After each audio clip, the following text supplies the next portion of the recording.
Madame la présidente, monsieur le ministre, monsieur le rapporteur, chers collègues, nous débutons l'examen de ce projet de loi dans des conditions particulières. J'évoque son calendrier.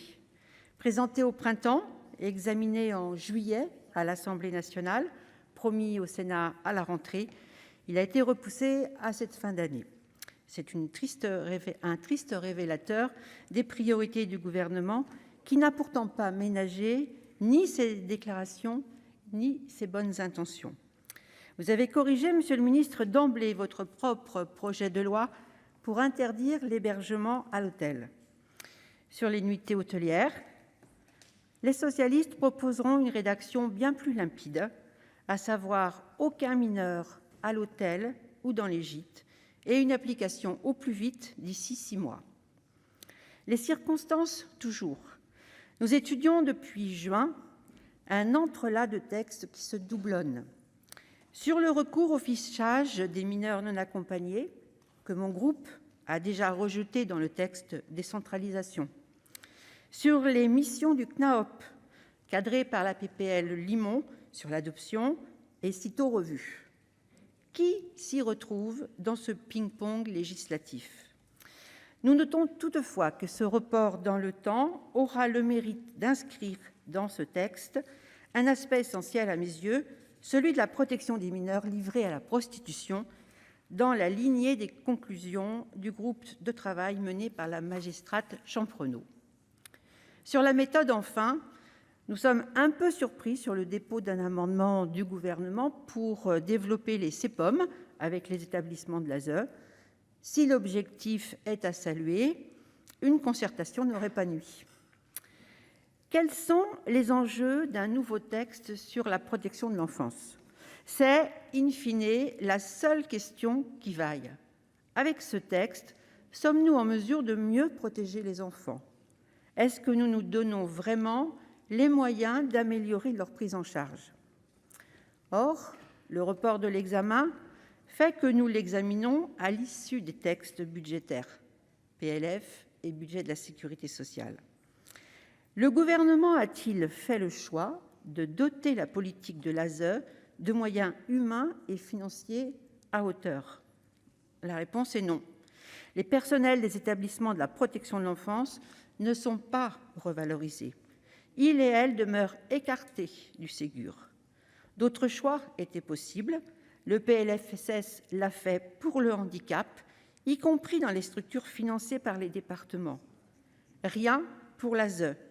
90 000 professionnels non revalorisés, ce sera aussi votre bilan.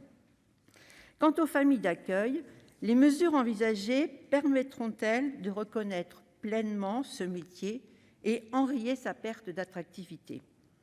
Nous voulions amender en faveur de meilleures rémunérations et de contrats plus favorables.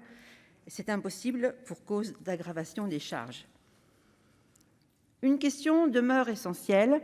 Est-il pertinent de remettre l'ouvrage sur le métier en matière législative ? Voilà la 3e loi de réforme de protection de l'enfant depuis 14 ans. L'État gagnerait à intensifier l'application, l'évaluation et la mise en œuvre. Ma collègue Laurence Rossignol y reviendra. Ce projet de loi tire son origine de la volonté de modifier la gouvernance. C'est un vieux mantra de la DGCS et qui veut fusionner les missions de l'AFA, du GIP Enfance en danger et dorénavant le CNPE et le CNAOP. C'est ce grand, trop grand peut-être, organe de pilotage de la protection de l'enfance qui rendra peut-être encore plus complexe sa gouvernance. Cette complexité qui motive, selon la Cour des comptes, les dysfonctionnements de cette politique. Le texte de la Commission en rajoute.